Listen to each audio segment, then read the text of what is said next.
السلام عليكم ورحمة الله وبركاته، مشاهدينا في كل مكان وأهلا بكم في فيديو جديد.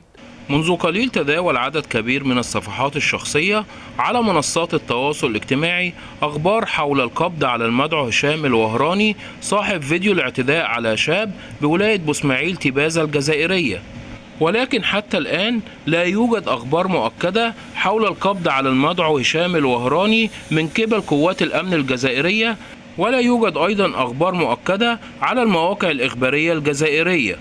وقد انتشر في الساعات القليلة الماضية مقطع فيديو للمدعو هشام الوهراني وهو يعتدي على شاب. أثار المقطع حالة من الغضب عبر منصات التواصل الاجتماعي في الساعات القليلة الماضية، وقد طلب عدد كبير من أبناء الشعب الجزائري سرعة القبض على المدعو هشام الوهراني صاحب الفيديو المنتشر عبر منصات التواصل الاجتماعي.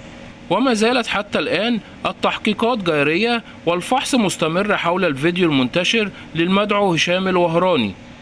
ودي كانت بعض التفاصيل حول الأخبار المنتشرة عن القبض على المدعو هشام الوهراني وتفاصيل الفيديو المنتشر. وبكده نكون وصلنا بحضراتكم لنهاية الفيديو، وإلى اللقاء إن شاء الله في فيديو جديد.